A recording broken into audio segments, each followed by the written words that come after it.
welcome to Let's Talk Tottenham. Just me today. Hopefully Brian Daigle will be with us shortly as well. But you're stuck with me and my pasty white arms. That's what this weather has done. It's meant that I've got to get my pasty white arms out and put it on YouTube. But there we go.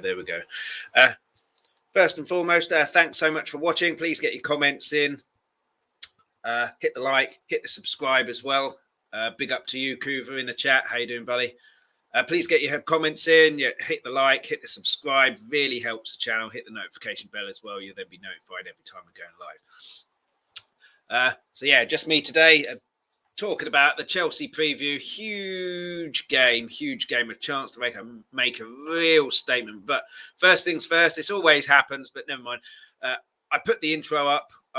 The intro picture up, I create everything, and then something happens that is new, and then that's not on the intro. So the big news today is Jermain Defoe has returned to Tottenham in a coaching capacity, a youth coaching capacity, and a club ambassador as well. And I don't think anyone's got a bad word to say about Defoe. I certainly haven't. Absolute model professional. What he did with Bradley Lowry at Sunderland was superb as well and touched everybody's hearts, I think. Still in contact with that family as well. Absolutely superb person and what a striker. And what he can impart in terms of knowledge to the younger players, certainly the strikers, is unbelievable stuff in terms of movement and just eye for goal and things like that. So absolutely superb appointment there, and a club ambassador as well. This was there with us twice, as we know. How you doing, Ian? And spot on. His enthusiasm will be infectious, and he's got such a respect in the game for what he did in the game and the whole Bradley Lowry stuff as well. It's just a huge respect. And people will listen to him. And I think he's in the top 10 of Premier League all-time scores. I could be wrong there, but he's not far off if he isn't. And absolutely superb appointment that is. Hopefully he's still there when Dane Scarlett comes back from loan and Troy Parrott back from loan as well, because he can teach them a hell of a lot. And we've all seen the interview of Harry Kane when Harry Kane was a youngster playing football in a park. Car parked up, big car parked up. Out came Jermain Defoe, played football with a very, very unknown Harry Kane at the time, and just loves his football. So absolutely superb appointment, and it can work wonders for our young players, certainly those strikers, and very much looking forward to that. And a brilliant appointment. We've now got Ledley King, Michael Dawson, and Jermain Defoe as ambassadors, and along with the brilliant Gary Mabbott as well. Not a bad quartet there, at all. But we come on to the Chelsea game, which is the big thing this weekend. And this is a chance to make a real statement to the rest of the league. Opposition fans before the start of the season, and probably still now after the Southampton result, have touted us to do big things this season. Some have said that we can gate crash the top two and maybe a title challenge. For me personally, I think they're too far ahead, and as if Man City didn't need any more goals and they get out Erling Haaland as well. Started Premiership quite well last week. I think they're a bit too far off, but third, I think we can definitely leapfrog Chelsea. But in terms of what the opposition fans are saying to us about us, this is a chance to really make a statement and go, you are right to be wary of us this season and say that we can gate crash this or gate crash that or do this, win that. And it's a real statement. Obviously, it's a place that we've won once since 1990 in the league, I think. Gary Lineker's goal and then the 3-1 win, Ericsson. I can't remember the third goal. I think it might have been Son and Ali with the second goal. So it's about time that we're due some good luck there. And it's not a bad time to play them either, you know. Sterling's still getting used to the new surroundings at Chelsea. Same with Koulibaly. Simply Ace in the chat. How you doing, buddy? Koulibaly, Sterling getting used to it. They're talking about Cucurella as well. Hasn't played yet, so he's not used to their system and the players around. They talk about De Jong coming in, but he won't be in or he won't be playing if he gets brought in tomorrow because it won't be registered early enough. Same with Aubameyang. So it's a good time to play them, I think. Good time to play them because they're not settled yet in their new formation, team, personnel, everything like that. And the new personnel aren't settled in terms of the formations and what the manager wants either. So I think it's a good time to play them. I've been proved wrong before. Good time to play them and we could get smashed. But I don't think we will. And in terms of the title race, Ian here says, don't think Liverpool are uncatchable. Yeah, they obviously finished far, far ahead of us last season, Ian. But Mane, I think, is a big old miss for them. Núñez might replace him, and then you don't even notice this season that Mane's gone because Núñez is doing the business as well. But they don't have Origi, they don't have that extra stuff, and they've got big old injury problems. There are still 3 weeks left in the window, so they could bring players in. But like I said, with Chelsea, and unlike us, who brought all of our players in before the start of pre-season, all our players are integrated into what Conte wants and the everything around them. Liverpool players won't, and yeah, I don't think City are catchable. I think they'll romp the league this year. Certainly if Haaland carries on like he did against West Ham last week, I can see him getting 30-odd goals and just destroying that league. But yeah, Liverpool, if we are going to catch one of them, I'd agree with you, Ian. They're catchable. But in terms of a title challenge, I think City will be too far ahead of us. But anyway, my opinion. But what do you guys think? It'd be interesting to know how many people think that we can mount a title challenge or can't or what have you. Or do you think we won't beat Chelsea and finish fourth or lower than that? Be interested to know what you think. But yeah, in terms of the Chelsea game, all of our players are integrated. Richarlison comes back for this one as well.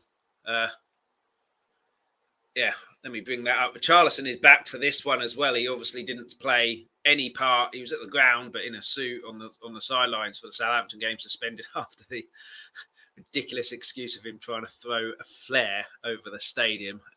It's in the wrong sport if you can manage that. Kuva here, the quad is on. It absolutely is at the moment because we're in every competition, so you're not wrong. You're not wrong.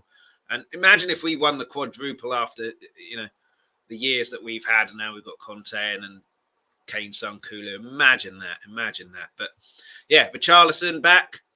And to me, Kulusevski last week against Southampton looked like a player who knows that his place is not under threat, but the most likely of the three to be dropped is him. Although Kane and Son, I'm convinced, will get rested a lot this season because of the games that we've got coming up. World Cup as well, smack bang in the middle of it. They're going to need resting as well. So I think Richarlison will be used in all three of those positions throughout the season. But yeah, Kulusevski looked like a man on a mission, keeping his place. And competition for places always does this. It raises people's levels, certainly in training and on the pitch as well. But yeah, Richarlison, I'm sure he'll play a part on Sunday. Not from the start. I know Barry, Ranjit, Nick, whatever he's calling himself these days, said after the Southampton game he would start Richarlison, drop Kulu, bring him on after an hour because he'll be so angry about being dropped that he'll end up destroying Chelsea. I don't think you can drop him after what he did against Southampton. And it's up to the new boys to force the first 11 out and force their way in. Richarlison, I think, is a fighter. I don't think he'll mind at all about that challenge where some players, Ross Barkley, when we were after him, apparently wanted to be named first on the team sheet. Never going to happen. You've got to force your way in. And I think Richarlison will be well up for that challenge. Same with Bissouma. I don't think they've come there thinking, well, I'm straight in the team. Same with Perisic as well. His qualities are beyond, not even in question, what he's won in the game, done in the game. So I think Richarlison, like Kulu, will be looking to take his chance when he does get his chance coming on off the bench or starting the odd game when Kane, Son or Kulu are rested. But it's a great option to have. And in a fight, which is going to be what it is at Stamford Bridge, a fight, you want someone like Richarlison who's willing to wind up opposition players, up for the challenge, up for the physicality. But Kulu is as well. 22 he is, and he doesn't look that at all. He's so heavily built. Kane looks even stronger than last season. Same with Dier. I know Dier divides opinion a lot. Simply Ace back on the title challenge.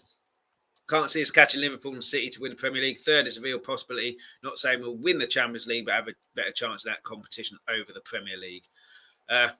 Yeah, I mean, they're one-off games when you get to, well, two-off games, I guess. But when you get to the knockout stages, whereas the Premier League is a big, long, hard slog. But we don't know how this World Cup is going to affect the Premier League and fatigue.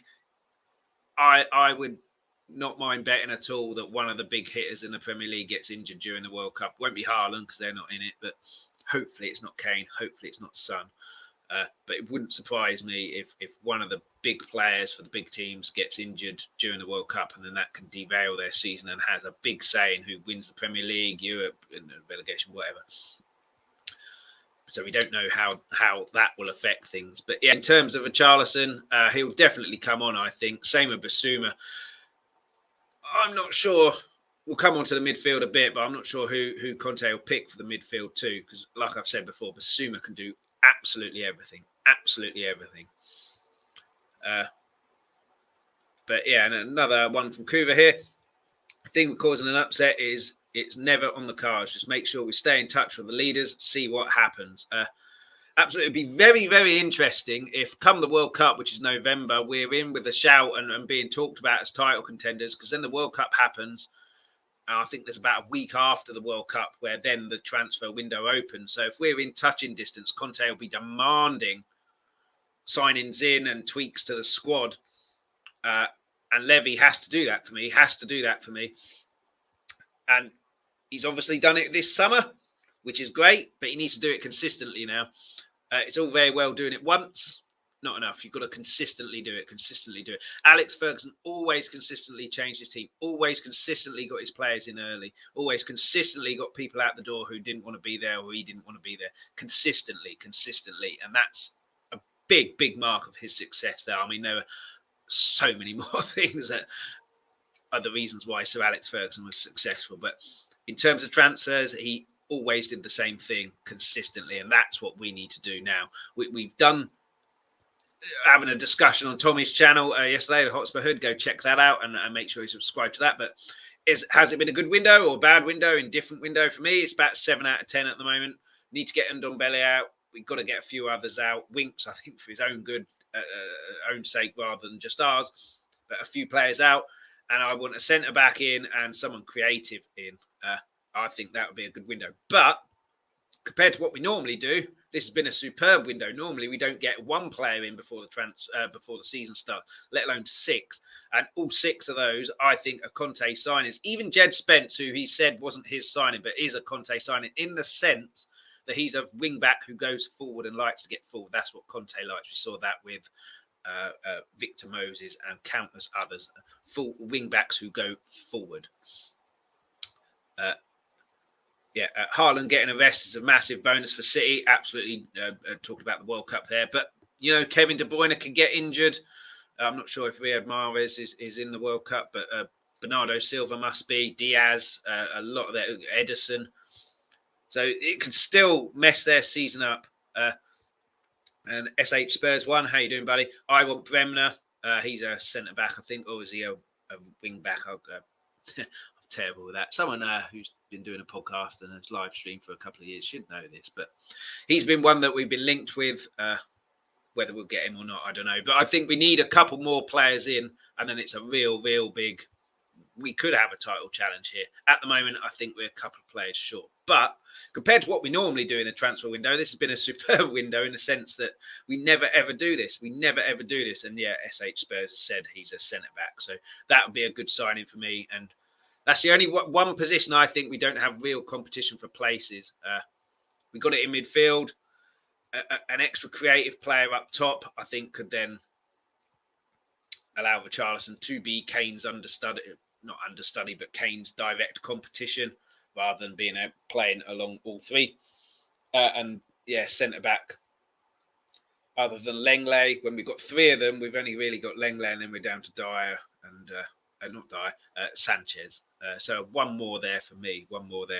But yeah, there's some discussion. People are entitled to their opinion. My opinion is it's been a 7 out of 10 window. There are some people not happy, some people delighted. But we're making good strides in what we normally do. I think 6 players in who do fix something in the squad rather than Ndombele, who's just bought so that other players, teams in Europe didn't get him, and it hasn't worked at all. Didn't fit the system in terms of his attitude. All of these players' attitude that we've got, I think, fit Conte's system and the attitude that he wants. So I think they're good signings, and they're all brought in early. I think we've got a bit of an advantage there over Chelsea.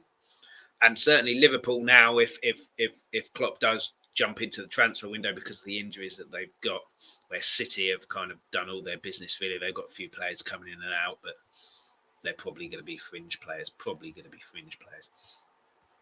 But our front 3 at the Bridge, I'm convinced it will be the same front 3: Kulu, Son, Kane. Kulu, superb against Southampton. Kane and Son having a bit of an off day. But their time will come. They're not going to go through the season having off days every single game. And now what we've got is a front 3 rather than a front 2. So last season when Kane and Son didn't play well, it's like, oh, crap. How are we going to score a goal here? When we conceded a goal, it's like, Harry, please help. Now they have an off day. Kulu steps up. He has an off day. One of them steps up. And we look so much more dangerous. But I think they had an off day against Southampton, but they were still making the movements and doing the things that they were doing. They just didn't really get in front of goal. Kane had one shot, which was unlucky, good save. Son did all the hard work and then ballooned it over. But Son set up a goal. Kane didn't. Kulu set up one and scored one. So real threat going forward now. A real threat going forward. And like I said, if one of them doesn't, or 2 of them aren't performing, the other one will. And then if all 3 aren't, Richarlison is on, freshen it up. Maybe Lucas Moura. I know some people don't like him, some people do. But he'll always try and get the ball and run and make something happen. So it's all positive. A couple more comments. Simply Ace. Good thing with Conte is he had the balls to take Lo Celso, Ndombele, Winks and Reguilon away from the squad, so they had caused no issues. Past Spurs managers would have not done the same. Absolutely. They're not even training with the first team squad. I think the under-23s, or maybe not even them. So they've got to go out. Lo Celso's Villarreal are sniffing around him because he had a good loan deal. So just get rid of him. Winks, like I said, Ndombele, real opportunity for him to be real toxic in the dressing room. Get him out. Reggie on his surplus to requirements, it seems. But yeah, and Conte, I think, had the balls to take on Levy in the sense that get the players in that I want, get them in early, which other managers haven't done. You know, Harry Redknapp asked for this player or that player and got Ryan Nelson and Louis Saha and similar things with Poch. But yeah, Conte's kind of got him over a barrel, certainly with the fact that the Spurs fans were livid when we had Nuno, and then we got Conte in, who will walk if things aren't going his way.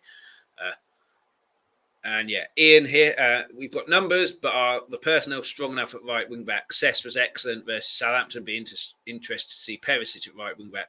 Ideal combination for Conte ball.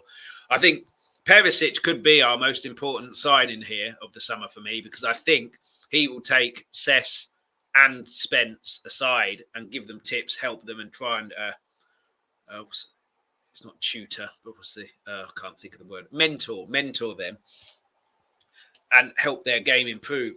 And because of what he's done, what he's won, they will listen to him. Very similar to Defoe, very well respected, I think, in that squad, and they will listen to him. And Cess, it's very interesting against Southampton. Perisic came on. First thing he did, every time he got the ball, take the defender on because it was 1-on-1, whip a crossing. Sessegnon, Emerson, they didn't do that. They checked back.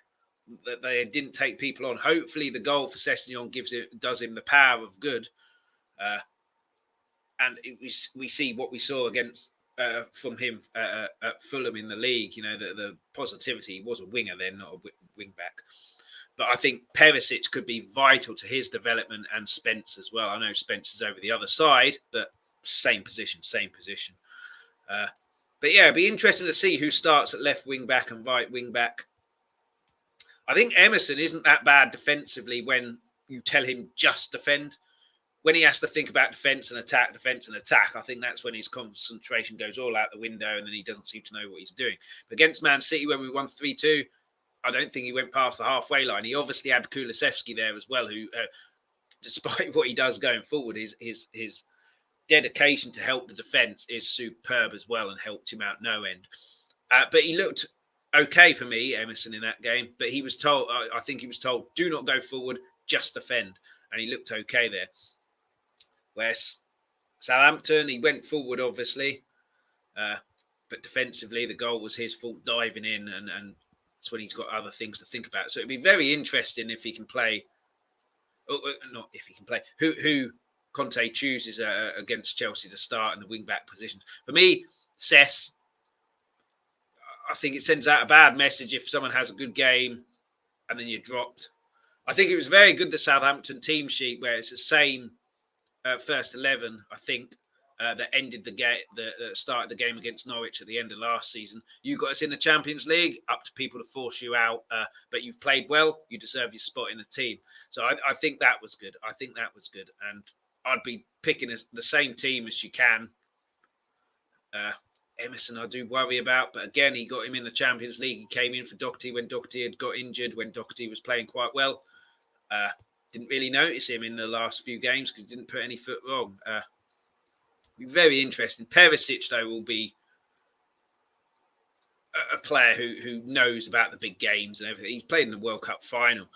Like Ian says, Perisic at right wing back.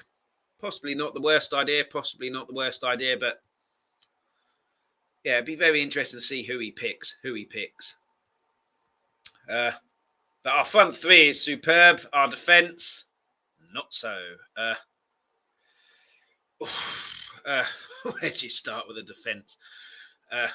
Just quickly, Simply Ace here, back on the previous comment. Don't think Emerson is good enough, but I think Conte is going to give him one last chance to prove himself as a start against Chelsea. If he fails, Doherty, Spence will take over. I think that's probably a good shout there, Simply Ace. And like I said, he didn't get a goal against Southampton, but his cross basically forced the goal. I'm not really sure what the defender was doing, but he did get forward and make something happen. His defensive aspect, when he has to think about defence and attack, worries me.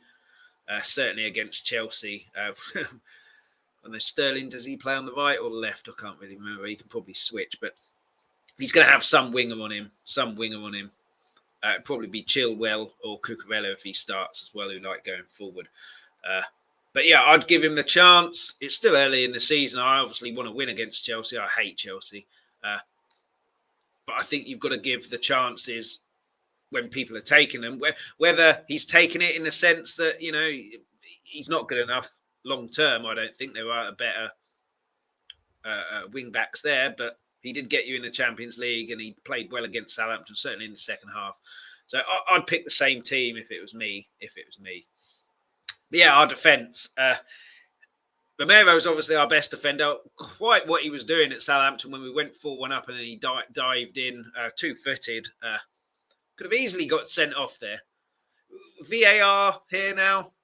You can't go doing things like that and without them being seen, because they will be seen. And I'm surprised.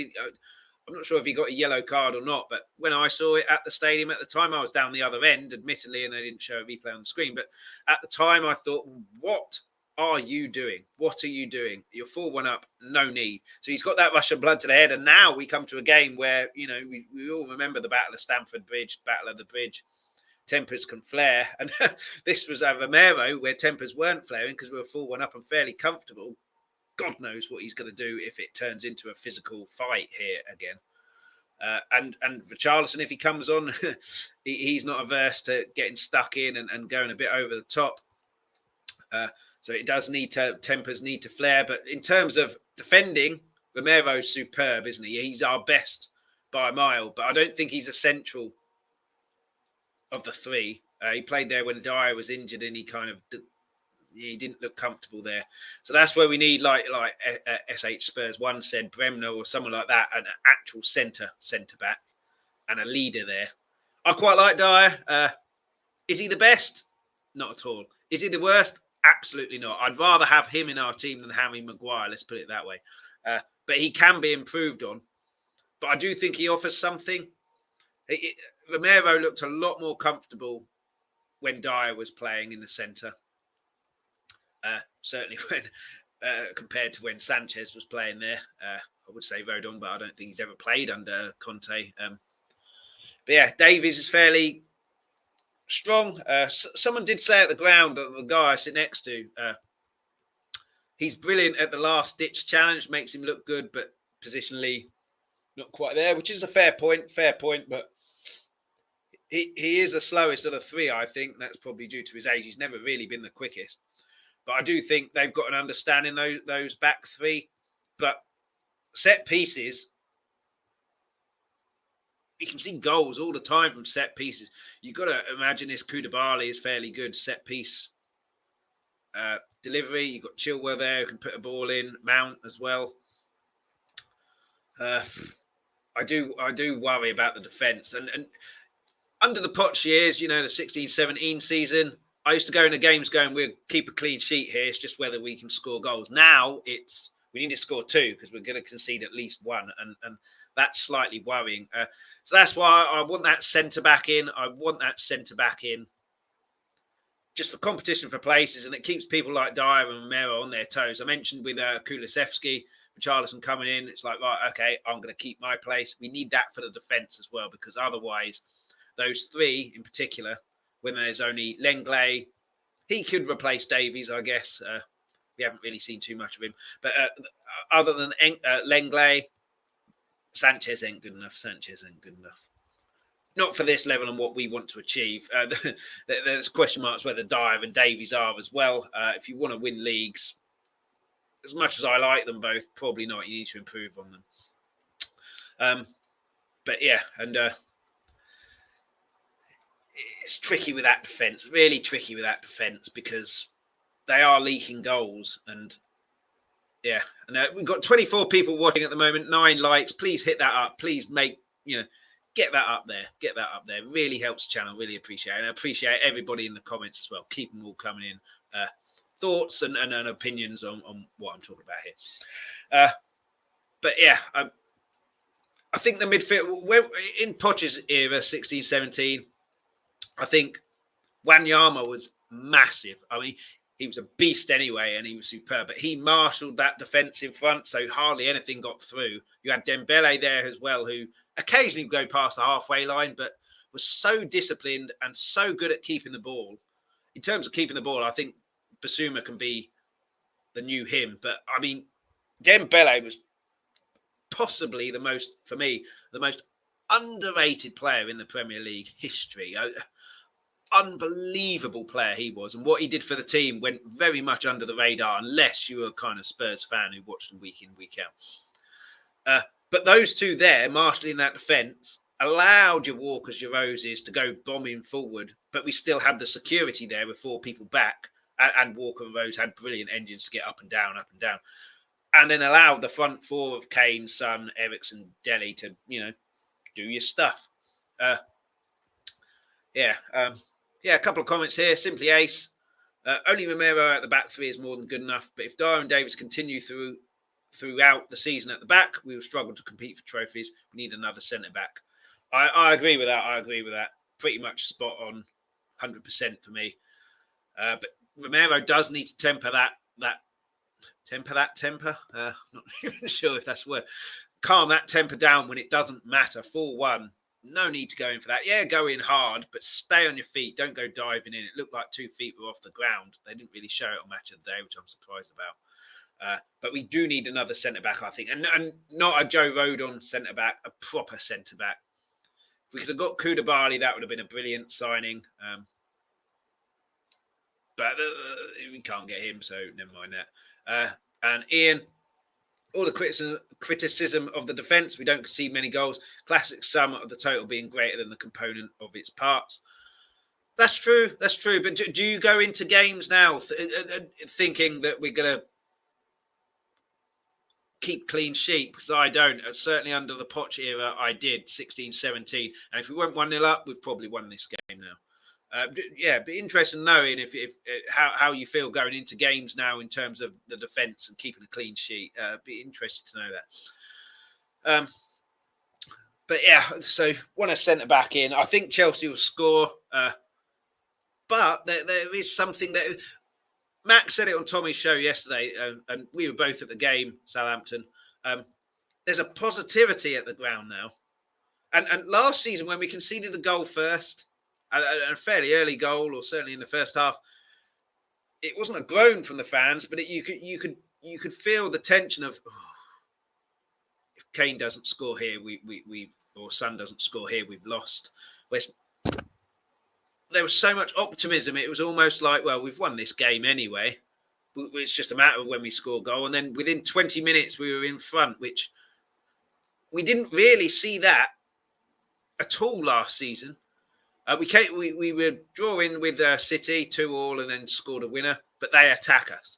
Leicester, that unbelievable end, but they attack us, so they leave gaps. Southampton are the team, certainly, who come to White Hart Lane, Tottenham Hotspur Stadium, whatever it's called, sit back, certainly when they get a lead, and we struggle to break them down, and we broke them down fairly easily in that game.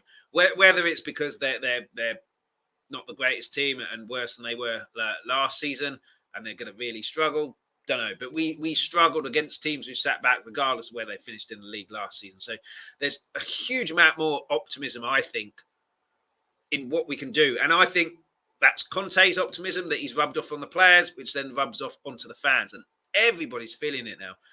Everybody's feeling it now.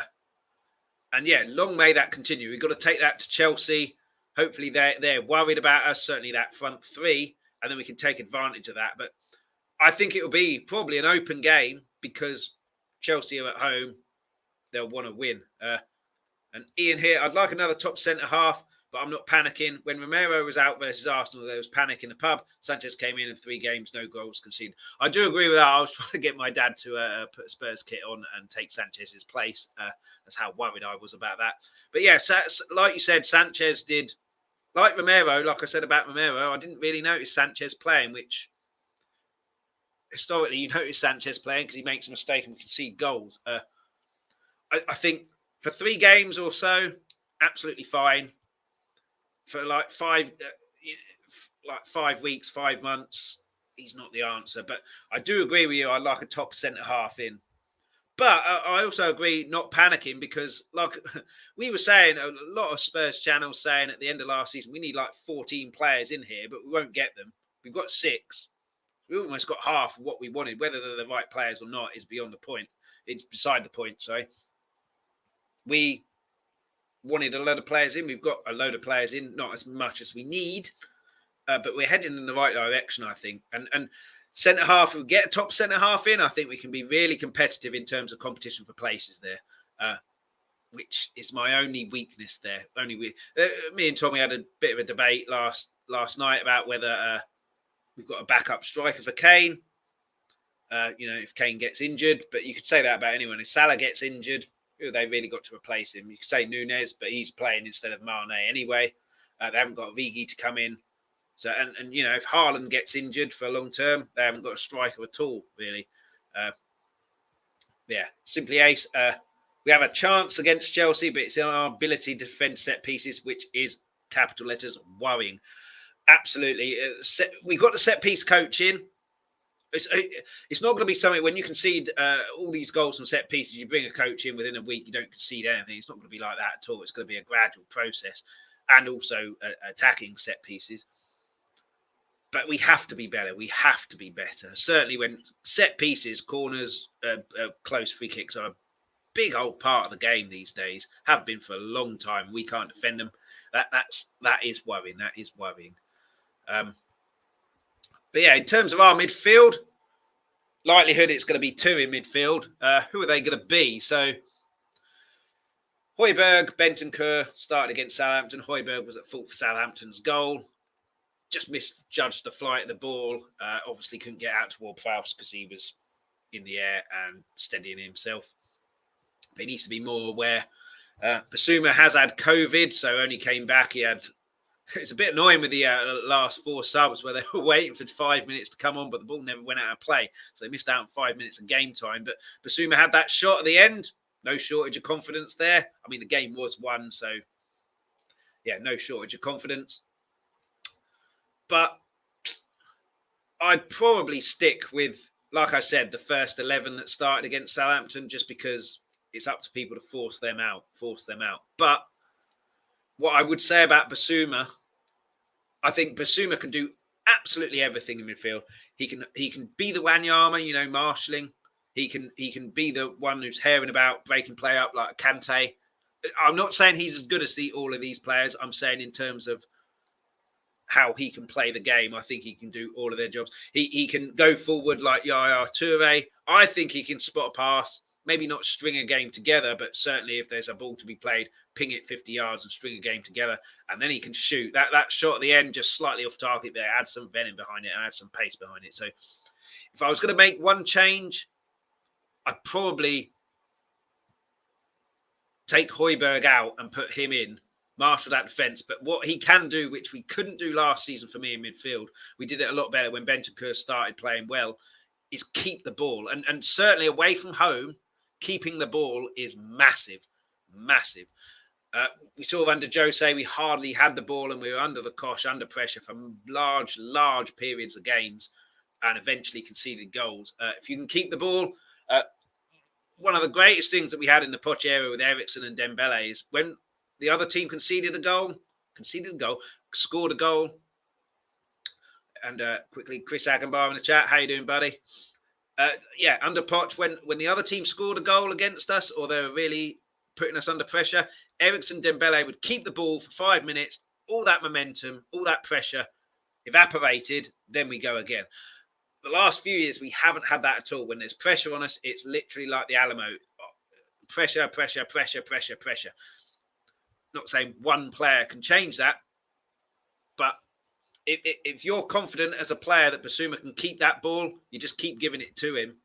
And Paul Scholes used to do it brilliantly for United at the end of his career. Would pass it to people, run after the ball, they'd give it back to him. He'd do it again, drags the other team around, keeps the ball, and then instantly, within a bang, over the top for someone, there's a goal.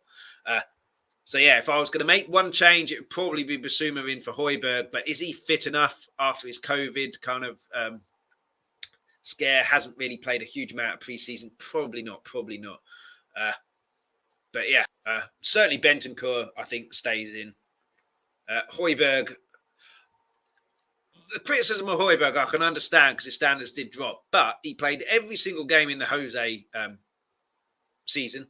He played in the World Cup every single game apart from the final because they got knocked out by England. He had the mental fatigue, which must have been huge on the Christian Eriksen heart situation. And then he played most of the games last year as well. So I think he deserves a rest. And that's why his standards have dropped for me. I think absolutely shattered. But he's a warrior as well. So whether I would change him now, thinking about it, he's got a bit of bite. But will Chelsea pass it around him? It's a really good problem for Conte to have 4 midfielders when Skip comes back as well. 4 midfielders there, 2 places. Who gets picked? Because what should be happening is anyone who gets picked is really putting some effort in to try and keep their place and competition for places. But Højbjerg and Bentancur have formed a good partnership. Obviously, if Bissouma comes in, that's completely new. Ian says the combination is ultimately likely to see is Skip and Bissouma. Obviously not at the moment because he's injured. Skip. Both keep the ball, transition well, and get the ball forward quickly. I think Skip is an unbelievable player afterward. A lot of players go hiding. I don't want to pick on Harry Winks, but in that Carabao Cup final, he did that, gets the ball, acres of space in front of him, turns around, gives it back to Dier. Whereas Skip against Man City had a terrible first 10 minutes in his first game of the season last year. Given away 2 or 3 penalties. Never went hiding. Always looked for the ball. Always looking forward and went strength to strength. Just a real pity his injury kind of put pay to that at the end. And he also says Kovacic is out for Sunday, which is obviously good news. But they'll still have players to come in there. They'll still have good players to come in there. And simply Ace, Bentancur and Bissouma are the perfect combo. Bissouma will be box to box, while Bentancur will sit back mainly. Could be that way, but like I said, Bissouma for me can do absolutely everything in midfield. He can probably switch as well whenever he needs, whenever he wants. Absolutely superb. And goes on to say, Bissouma and Bentancur can both play. Absolutely. And we definitely kept the ball a lot better last season when Bentancur came in. After that Man United game was terrible, but it was the most important game for him. I think it showed him, okay, I don't get space on the ball, or don't get time on the ball, sorry, like I do in Serie A. I need to be quick. If I want that space, I've got to pass and move and make the space myself. And that was a huge game for him, because after that, he was a different player and superb. And Højbjerg as well, I've said this on streams before, deserves a huge amount of credit. I think he probably calmed him down, helped him out, and that's probably why they've formed a good partnership. But yeah, probably any change I'd make would probably be Bissouma in for Højbjerg. But if it was Højbjerg and Bentancur in, I wouldn't be upset if it's that same first 11. Emerson, yeah, I'm not sure. But he played well in the second half against Southampton. So I like the fact that Conte's Southampton lineup was, you got us into the Champions League, you keep your place, up to people to chuck you out. But yeah, I mean, we come kind of wrapping up now. How will the game pan out and predictions? Like I said, I think it will be an entertaining game. Whether we'll find it entertaining or not is another thing. I think it'll be entertaining for the neutrals. I think it'll be fairly end-to-end. Certainly in parts, but I think Chelsea will attack us. I don't think Chelsea will sit back. I think we've got a lot more about us now than just a team who sit back and then try and ping the counter-attack and get those front three and then the wing-backs playing. Southampton sat back against us certainly after they got the goal, certainly in the first half, and we carved them open and created stuff, not from them coming out and leaving gaps. But obviously, with all due respect to Southampton, Chelsea are a much better team. So even if Chelsea didn't sit back, you've got to imagine Tuchel's got some plan to stop those gaps appearing. But, you know, they are a new team, new players in, trying to get used to each other and the system and everything like that. They're out of the Roman Abramovich era as well for the first time in, I don't know, nearly 20 years. So whether that has any effect, I don't know. They obviously won last week against Everton. Very similar to us. I think Everton will struggle this season until they get rid of Lampard. Southampton are always around the bottom, but, you know, good result for Chelsea. Not an easy place to go, Everton. They got the win 1-0 via a penalty. So, you know, both teams undefeated, one win out of one for both. And, yeah, I mean, Ian's going with the entertaining game as well. 3-2 to Spurs. Could be 10-9 to Spurs as long as we win. I could not care less. A draw would be a good result. We don't win there often, but I think if there's a time for us to get a win at Stamford Bridge again, it's probably now, when they're getting used to their surroundings and new players, and we look really fresh and really hungry. Simply Ace, 1-1. Kulusevski scoring in this game.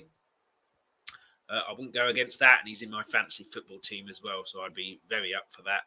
I'd rather go with Ian's, though, 3-2 Spurs and a Kulusevski hat-trick. That would do me very nicely and my team very nicely. But yeah, I think both teams will score.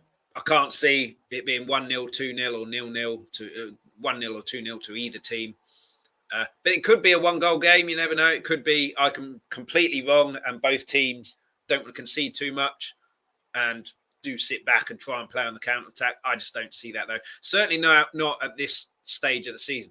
If there were 10 games to go, maybe, and you're fighting for Champions League or titles or whatever, you don't want to be losing against a rival like that. You'd rather have a draw at that stage of the season. Whereas, you know, at this moment in time, 2 games in, not that you can afford to lose, but it's not as big a deal. If I've explained that terribly, I do apologise. I hope you see what I mean. But yeah, I think both teams will score. I think Chelsea, like all teams who play us at this moment in time, will look to, if you get a free kick or a corner, put them under pressure because they're not very good at defending them. And that is like simply Ace, I think it was really worrying that it's an easy tactic to play against us these days until we get that sorted. And if we can get a commanding centre-back in there, no nonsense in terms of those things, that will help. Chris Akenbar says, if we win against Chelsea, it'll be a statement and the teams will fear us more. Absolutely. That was the kind of message on the intro pick as well. Chance to make a real statement. Doesn't have to be a 5-0 win for us. 1-0 grind out win would be just probably even better, to be honest, being that the fact we destroyed Southampton, could have been about 8. If we can grind out a result against Chelsea, it's okay. Well, they can batter teams if they let them, but they can also grind results out now and difficult nut to crack. It'd probably be even better than having a comfortable win, although, like I said, any win against Chelsea, could not care less. A couple of predictions. What is your prediction, Chris, in terms of scores? I can't do a score prediction. Too much tempting fate. I'm a coward. No problem admitting that. But I think it will either be... I don't think we'll lose. I think it will either be the score draw that Simply Ace says, or it will be something like Ian says, with both teams scoring but 1 goal in it. Maybe 2-1 to someone. Lazy 8. 3-1 Spurs, Bissouma to score off the bench. I mean, that would probably be ideal, wouldn't it, if Kane and Son got the other 2 as well, get them off the mark. But yeah, the defence is worrying me. The defence does worry me, certainly, with not so much from open play, because the 2 midfielders kind of help out with that. And Sessegnon's got a good engine. And despite what people say about Emerson, he has got a good engine getting up and down. It's his concentration for me that is the issue. But yeah, like I said, predictions. I think we'll either draw or win. I don't think we'll lose, but I think both teams will score. But I can see it being an open game. And someone did say to me at the ground last week after the Southampton game, Kane and Son are saving themselves for this game. I do hope that's the case. And Wayne Bonham in the chat. How you doing, Wayne? Comments and watches every Spurs channel. Big support of Wayne. Really appreciate it. How are you doing? Good afternoon, Chris. Everyone in the chat. 3-1 Spurs. 3-2 if Chelsea get lucky. Draw at worst. I think with that front 3 we've got now, I think a lot of Spurs fans, me included, are thinking we can outscore a lot of teams here. Just because, for me, we've got the best front 3 in the league. We rival what Liverpool had in their heyday with the Mane, Firmino, and Salah in that front 3. Absolutely superb front 3. But yeah, that's my prediction. Score draw, or 1 goal in it. I think to Spurs. I can't see us losing, but, I've been spectacularly wrong before. And I'll imagine this season I'll be spectacularly wrong again. Hopefully it's not today, though. Beating Chelsea will be a real statement to the rest of the league, and a real kind of, okay, this team are not to be trifled with. And yeah, Wayne says Chelsea game is a game made for Richarlison to come on. Absolutely. And he might even start. I can't see it. I can't see him breaking up that front 3 that played against Southampton. But I definitely think Richarlison will come on. I definitely think Bissouma will come on. I'd be very surprised as well if Perisic comes on. The fact that we've got 5 subs, you can make 3 subs and then still have 2 left. But yeah, that's pretty much it. I have a work meeting to go to, so hence why it's a bit slow. Thanks so much for putting up with my pasty white arms. Hope it didn't blind you too much, but that's what the weather is. Not my fault. It's the weather's fault. Thanks to everybody in the chat, everyone for watching as well. Please hit the like, please hit the subscribe. Really helps the channel. Also hit the notification bell. Be notified every time we go live. We go live on Fridays, 12:30 p.m. UK time, and then on Mondays, 7:30 p.m. UK time. It's the same show, but it's on Tommy's channel, The Hotspur Hood. Make sure you check them out as well. So that'll be the review for Chelsea on The Hotspur Hood, 7:30 p.m. UK time on Monday. And Simply Ace, great show. Thanks so much. I really appreciate it, and for you getting in the comments. If you like something different, you can see there on YouTube, Chris's Magic. That's the YouTube channel. Big Magic fan, me. Not very good, but every Wednesday, 7:30 p.m. UK time on that channel, Chris's Magic, new trick drops. Only a few minutes. So yeah, if you like your magic and want something different to football, hop over there as well. But yeah, and Let's Talk Tottenham is obviously the football one. But thanks so much for watching. Really appreciate it. please hit the like, please hit the subscribe. You can also get it as a podcast. It won't be up yet. I have to set that up. So in the next hour to a few hours, certainly before 5 o'clock, it'll be up as a podcast as well. But until next time, which will be the Chelsea review on Tommy's channel, 7:30 p.m. UK time on the Hotspur Hood. Until next time, come on, you Spurs. Thank you so much for watching, for everybody who joined in the live chat. Before you go, please leave a like and hit the subscribe button. Also hit the notification bell, you'll be notified when we go live. For anyone who missed the live stream, you can catch us on Let's Talk Tottenham's YouTube account whenever you want. Please leave any comments or suggestions in the comments box. For anyone who listens to the audio-only podcast, thank you so much for listening. Anyone who wants that audio-only podcast, you can get that wherever you get your podcast from. Alternatively, go to our Twitter account @LTalkTottenham or Instagram account Let's Talk Tottenham Podcast to find all the information there. We're back on Mondays on the Hotspur Hood YouTube channel, 7:30 p.m. UK time, and back on Let's Talk Tottenham's YouTube channel at 12:30 p.m. UK time as well. For anyone who wants something a bit different, not just football, and likes their magic, please head over to Chris's Magic YouTube channel. One trick a week, Wednesdays, 7:30 p.m. UK time as well. It always drops then. And thanks for watching. Come on!